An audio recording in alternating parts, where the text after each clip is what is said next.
Hello दोस्तों, तो कैसे हो? आई होप सब बढ़िया हो। तो आज हम काष्ठ निर्मित स्थलाकृति पढ़ेंगे। अध्ययन बिंदुतः है सामान्य परिचय, काष्ठ स्थलाकृति विकास हेतु आवश्यक दशाएं, काष्ठ के कार्य, अपर्दन, परिवहन, निक्षेपण। काष्ठ निर्मित स्थलाकृतियाँ अपर्दनात्मक स्थल रूप, निक्षेपणात्मक स्थल रूप हो जाएंगे। फिर देखो सामान्य परिचय। लाइमस्टोन शेल पर निर्मित स्थलाकृति को काष्ठ स्थलाकृति करते हैं। यानी लाइमस्टोन शेल हुए न वह निर्मित स्थलाकृति हुए न बानी काष्ठ स्थलाकृति को वहाँ काष्ठ शब्द पूर्ववर्ती युगोस्लाविया देश के पश्चिमी तट पर पूर्वी एड्रियाटिक सागर के सहारे स्थित काष्ठ प्रदेश से लिया गया है। फिर देखो ये काष्ठ प्रदेश एड्रियाटिक सागर पूर्वी यूगोस्लाविया। फिर अन्य क्षेत्र में पूछ ले तो है दक्षिणी फ्रांस, ग्रीस, जमैको, पश्चिमी क्यूबा, यूएसए है। फिर देखो काष्ठ स्थलाकृति विकास हेतु आवश्यक दशाएं कौन कौन सी है। तो शुद्ध लाइमस्टोन शेल है, शुद्ध लाइमस्टोन शेल है, शुद्ध लाइमस्टोन शेल है। घुलनशील चट्टानों में संधियों का विकास अच्छी तरह होना चाहिए, घुलनशील चट्टानों में संधियों का विकास अच्छी तरह होना चाहिए। काष्ठ क्षेत्र में विस्तृत तथा गहरी घाटियाँ होनी चाहिए, काष्ठ क्षेत्र में विस्तृत तथा गहरी घाटियाँ होनी चाहिए। सामान्य पर्याप्त वर्षा होनी चाहिए। फिर देखो काष्ठ के कार्य कौन कौन से। एक तो अपर्दन है, एक परिवहन, एक निक्षेप। अपर्दन, परिवहन, निक्षेप। अपर्दन, परिवहन, निक्षेप। अपर्दन में भूमिगत जल निम्न क्रियाओं के द्वारा अपर्दन कार्य संपन्न करता है। घुलन क्रिया, जल गति, अपघर्षण, सन्निकर्षण। घुलन क्रिया, जल गति, अपघर्षण, सन्निकर्षण। घुलन क्रिया, जल गति, अपघर्षण, सन्निकर्षण। फिर देखो काष्ठ स्थल निर्मित स्थलाकृतियाँ कौन कौन सी कैसे। अपर्दनात्मक और निक्षेपणात्मक। अपर्दनात्मक में टेरा रोसा, यही क्वेश्चन आया था, उसमें पूछा था मिट्टी का प्रकार नहीं है। अगर ये पता होता है ना मुझे कि टेरा रोसा तो स्थलाकृति है, मिट्टी का प्रकार नहीं है, तो क्वेश्चन सही हो जाता। टेरा रोसा, लेपीज, गोल रंध्र व उसे संबंधित गोल छिद्र है, गोल रंध्र है, विलियन रंध्र है, डोलाइन है, युवाला है, पोलचे। काष्ठ प्रदेश की घाटियाँ दस्ती, निवेशिका, अंधी घाटी, गोल घाटी, कंदरा, प्राकृतिक पुल, हम्स है। फिर देखो निक्षेपणात्मक स्थलाकृति में स्पिलियोथेम, ट्रेवेंटाइन, टूफा, ड्रिप स्टोन, स्टेलेक्टाइट, स्टेक्लेगेमाइट, कंदरा स्तंभ है। कर्टेन है, हेलिक्टेटाइड है, हेलिकेमाइट है, ग्लोब्यूलाइट है, प्रोस्टोन है, केलिस है। ये सारे होंगे। फिर देखो काष्ठ निर्मित अपर्दनात्मक स्थल रूप। टेरा रोसा, टेरा रोसा, टेरा लाइमस्टोन सेल के ऊपर घुलन क्रिया के पश्चात बचे लाल व मृतिका में मिट्टी का अवशेष है। फिर लेपीज किसे कहते हैं। डालेमेशियन क्षेत्र उपनाम क्लिंट इंग्लैंड के, केरेन जर्मनी का, नोट केरेन स्रग जर्मनी का, बोगो साइबेरिया का, बोगो साइबेरिया का। फिर देखो घुलन क्रिया द्वारा ऊपरी सतह अत्यधिक ऊबड़ खाबड़ तथा असमान हो जाती है। इस पर नंगे पांव चलना कठिन होता है। इसके निर्माण के स्तर पर ढाल का होना आवश्यक है। घोल रंध्र या उसे संबंधित रूप, गोल छिद्र होता है ऐसे। फिर घोल रंध्र हो जाता है थोड़ा मोटा, फिर विलियन और मोटा हो जाता है, फिर डोलाइन, डोलिनेस ऐसे प्रकार के हो जाते हैं। फिर युवाला हो जाता है, तली सपाट दीवार खड़ी, पोलजे, राजकुंड, पोलीपोनार, एवेंस फ्रांस में। फिर गोल पटल विस्तृत व उतले गर्त असंख्य छिद्रों वाली भूमि के ध्वस्त होने से। फिर देखो काष्ठ खिड़की, विलियन रंध्र व डोलाइन की ऊपरी सतह ध्वस्त होने से निर्मित हृदय छिद्र जिसका ऊपरी भाग खुला होता है। कोकपिट, डोलाइन क्षेत्र धरातली सतह के ध्वस्त होने से निर्मित चट्टानों में दीवार वाले खड़े ढाल से युक्त गर्त होते। फिर है युवाला, युवाला के मैंने गट्ठा, युवाला, पोलजे, राजकुंड, पोले, पोनार, एवेंस, लिपोनो, पोलजे, पश्चिमी बालगंज तथा सार्दू स्थित गुफाओं तथा विलियन क्षेत्र जोड़ने वाली ऊर्ध्वाधर पाइप जैसा भाग होता है।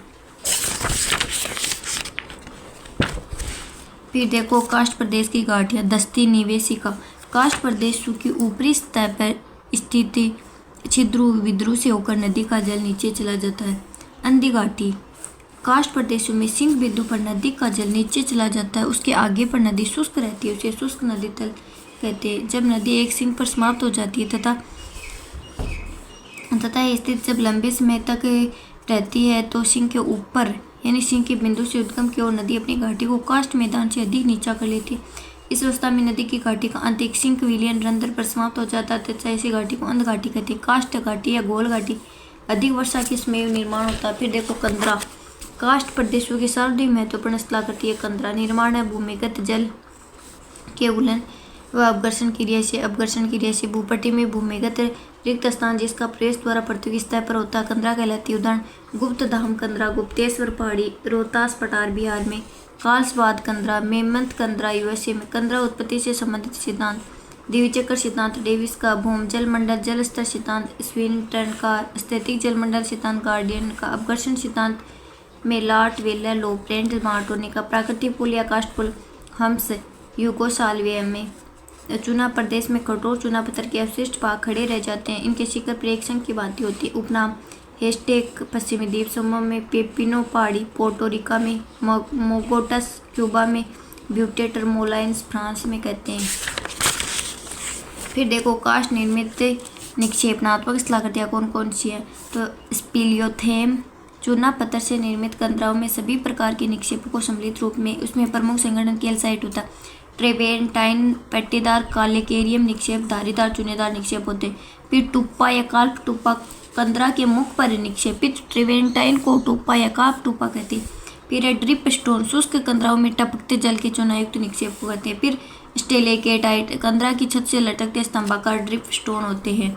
फिर है स्टेलेगमाइट कंदरा की फर्श से ऊपर की ओर बढ़ते ड्रिप स्टोन होते हैं। फिर है कंदरा स्तंभ कंदरा स्टेलेक्टाइट और स्टेलेगमाइट के मिलने से, यानी ऊपर स्टेलेक्टाइट नीचे स्टेलेग्माइट, इनके मिलने वाले को कहते हैं कंदरा स्तंभ। ड्रिप्स या कर्टेन कंदरा की छत से सुई के आकार के लटकते ड्रिप स्टोन होते हैं। ड्रिप स्टोन क्या होते हैं, शुष्क कंदराओं में टपकते जल के चूनायुक्त निक्षेप। और हेलिकेटाइट स्टेलेकेटाइट के आसपास के निर्मित ड्रिप स्टोन हेलिकेटाइट। हेलिगेमाइट जहाँ वो माइट है जहाँ नीचे नो जैसे स्टेलेगेमाइट के आसपास निर्मित ड्रिप स्टोन। फिर ग्लोबोलाइट यानी गोलाकार संरचना वाले हेलिकेटाइट। फिर है फ्लो स्टोन फर्श पर रिश्ते जल व हेलिकेटाइट से निकलने वाले जल के द्वारा कंदरा की फर्श पर निक्षेप। केलिस अर्धमरुस्थलीय क्षेत्रों में भूमिगत जल द्वारा सतह पर चूना जम जाता है, उसे केलिस कहते हैं। फिर देखो काष्ठ अपर्दन चक्र किसने दिया था, तो सर्वप्रथम JW बिद्दी द्वारा 1911 में। काष्ठ अपर्दन चक्र की अवस्थाएं 3 होती है, तरुणावस्था लेपिज विलियन रंदर डोलाइन, तरुणावस्था में लेपिज या विलियन रंदर डोलाइन, प्रौढ़ावस्था में कंदरा है पोलजे काष्ठ कीट की अंधघाटी, जीर्णावस्था में हम्स है। 1918 में सेविजिक सेंडर्स के अनुसार सेविजिक ने काष्ठ अपर्दन चक्र की 4 अवस्थाएं बताई, तरुणावस्था प्रौढ़ावस्था अंतिम प्रौढ़ावस्था जीर्णावस्था, तरुणावस्था प्रौढ़ावस्था अंतिम प्रौढ़ावस्था जीर्णावस्था बताई थी। फिर देखो तटीय सागरीय जल द्वारा निर्मित स्थलाकृतियाँ कौन कौन सी है, तो ये सामान्य परिचय ये सारा पढ़ेंगे। इसमें देखो अपर्दन से निक्षेपण से सागरीय तल द्वारा कौन सी है, तो देखो सामान्य परिचय जिस जल स्तर पर लहरें अग्रसर होती है, जैसे सागरीय तलीय अवरोध से खंडित जल तरंग जो तट की ओर अग्रसर होती है। स्रफ द्वारा ही तटीय भागों में काटछाट होती है। स्रफ श्वास बगनोर में ये क्या बता रखा, प्रतोड़न रेखा तट के इधर तट के जिस दूरी पर समान ऊंचाई वाले तरंगों के सुरंग से टूटते हैं तथा भग्नोर्बी के रूप में बदलते हैं, उस दूरी से यदि तट के समानांतर रेखा खींची जाए तो उसे प्रतोड़न रेखा कहा जाता है। फिर इधर है वेकोस तट की ओर आने वाली तरंगें नीचे नीचे सागर की ओर लौटती है। फिर है रिप करंट सतह पर प्रवाहित सागर की ओर। फिर है वेलांचली निक्षेप धारा तट के समानांतर प्रवाहित। फिर है श्वास भग्नोर्मी भयंकर अपर्दन पर नोट प्रतोरण रेखा पर सागरीय जल कई भागों में बंट जाता है। फिर देखो सागरीय तट व किनारा, यहाँ सागरीय तरंगे आगे बढ़कर पहुँचती है स्थल की ओर, अंतिम सीमा यहाँ सदैव जल नहीं रहता है। अच्छा ये पूरा बता रखा है इसके बारे में कौन कौन सा, देखो ये तट है तो सागर के किनारे से स्थल की ओर का भाग तट कहलाता है। फिर पृष्ठ किनारा क्या होता है कि यहाँ सागरीय तरंगे आगे बढ़कर पहुँचती है स्थल की ओर, अंतिम सीमा यहाँ सदैव जल नहीं रहता। फिर देखो अग्रिम किनारा, सागरीय जल यहाँ सदैव रहता अग्रिम किनारे। फिर है सुदूर किनारा, महाद्वीपीय ढाल से उतला भाग जो सागरीय जल से आवृत रहता है उसे सुदूर किनारा कहते हैं। उच्च ज्वार, फिर तट रेखा किसी भी इस समय जल तल की सीमा निर्धारित करती है। और फिर सागरीय किनारा उच्च ज्वार व निम्न ज्वार के जल की सीमा के मध्य का भाग है। फिर सागरीय अपर्दन, अपर्दन का सामान्य रूप प्राय स्रप की तरंगों द्वारा होता है, परंतु तूफानी तरंगे अपर्दन के साथ भी सक्रिय कारक है। सागरीय तरंगों का अपर्दन निम्न प्रकार से होता है, जल गति क्रिया या टूटन क्रिया, अपघर्षण, सन्निकर्षण, घुलन, जलदाब की क्रिया द्वारा होता है। फिर देखो सागरीय अपर्दन को प्रभावित करने वाली दिशा, सागरीय तरंग की अवधि, चट्टान की बनावट, अपर्दनात्मक यंत्र, ढाल, मंद जल, उथला अपर्दन तीव्र होगा। सागरीय तरंगों द्वारा निर्मित स्थलाकृतियाँ, अपर्दनात्मक स्थलाकृति, निक्षेपणात्मक स्थलाकृति। अपर्दनात्मक में देखो तटीय क्लिप तरंग घर्षित चबूतरा वेदी, ये सारे अपरदन से हैं। तटीय क्लिप है तरंग घर्षित चबूतरा वेदी। कंदरा व उससे संबंधित रूप, तटीय कंदरा, प्राकृतिक चिमनी, निवेशिका, प्राकृतिक मेराब, स्टेक, लघु निवेशिका। निक्षेपण से कौन बनता? पुलिन है, कश्य पुलिन है, रोधिका है, रोध है, अपतटक रोधिका, स्पिट है, हुक है, लूप है, संयोजक रोधिका है, टम्बोलो है, लेंगुन है, सबका है, तटीय तरभाग है। ये सारे निक्षेपण है। फिर देखो सागरीय तरंगों द्वारा निर्मित अपरदनात्मक स्थलाकृति। तटीय क्लिप, तीव्र ढाल वाला तट का खड़ा हुआ भाग होता है। सागर तट है, खांच है, क्लिप के आधार पर तरंगों के अपरदन से उच्च ज्वार निर्मित, कटाव निम्न ज्वार। तरंग घर्षित चबूतरा वेदी, वेब तट प्लेटफॉर्म, जब क्लिप अपरदन के द्वारा पीछे हटता जाता है तब उसके सामने एक चबूतरा निर्मित हो जाता है। उदाहरण है कैलिफोर्निया तट पर, कैलिफोर्निया तट पर। कंदरा उसे संबंधित रूप, तटीय कंदरा, प्राकृतिक चिमनी, वात, छिद्र, ब्लो होल्स, निवेशिका, इनलेट, जू, स्कॉटलैंड। कंदरा की छत के ध्वस्त होने से निर्मित संकरी तथा छोटी छोटी खाड़ियाँ होती है।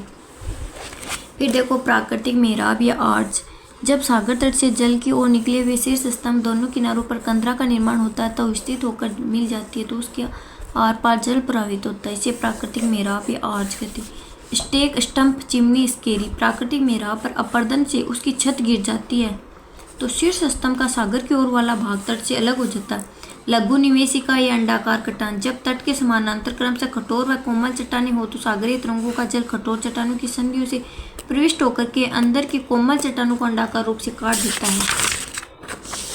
फिर देखो सागरीय तरंगों द्वारा निर्मित निक्षेपणात्मक स्थलाकृति। सागरीय जल के कार्यों में निक्षेप जनित स्थल रूप सर्वाधिक महत्वपूर्ण है। वेलांचली धाराओं के द्वारा सागरीय तट के सारे निक्षेप होता। पुलिन, वेलांचली धाराओं द्वारा सागरीय तट के सारे उच्च ज्वार तल व निम्न ज्वार तल के बीच वाले स्थान में मलबा निक्षेप से बनी स्थलाकृति होती है। कश्य पुलिन, विशेष प्रकार के तटों के सारे निर्मित पतले पतले कटक सदस्य निक्षेप कश्य पुलिन होते हैं। रोधिका, जल के नीचे या उच्च ज्वार की स्मेव से डूब जाता है। रोध या निर्माण, वेलांचली धाराओं से ऊंचा होता है अतः सदैव जल से ऊपर उठता। फिर देखो अपतट रोधिका, फिर स्पिट, भूजीवा, सागरीय तटीय भागों में मलबा निक्षेप से जीवा सदस्य आकृति जो सागर की ओर निकलती है। और हुक, हुक क्या है? मुड़ी हुई स्पीट होती है। लूप या छल्ला, जब रोधिका स्पीट अत्यधिक मुड़ जाती है। संयोजक रोधिका, दो शीर्ष स्थलों को मिलाने वाली रोधिका होती है। टम्बोलो, ये इंपॉर्टेंट है। टम्बोलो, टम्बोलो शीर्ष स्तंभ है, टम्बोलो द्वीप है। ये तट प्लस द्वीप, टम्बोलो शीर्ष प्लस द्वीप, टम्बोलो स्तंभ। लेगून, तट व रोधिका के बीच सागरीय जल बंद हो जाता है तो उसे लेगून कहते हैं। इसके दो उदाहरण है चिल्का उड़ीसा, पुलकिट आंध्र प्रदेश। फिर है सबका या साल्ट प्लेट, उष्ण शुष्क कटिबंधीय भागों में तटीय क्षेत्रों को सपटा निक्षेप जनित कहते हैं। तटीय तरभाग, यहाँ मैंग्रोव वन विशेष रूप से उगते हैं। अन्य महत्वपूर्ण तट, रिया तट, नदी निर्मित, फ्योर्ड तट, हिमनद निर्मित, डाल्मेशियन तट, कास्ट से संबंधित तट के समानांतर पर्वतीय कटकों के निम्नगन से निर्मित। तो ये देखो भाई एक पार्ट हो गया है हमारा, मतलब इसमें दिया हुआ नहीं है ना।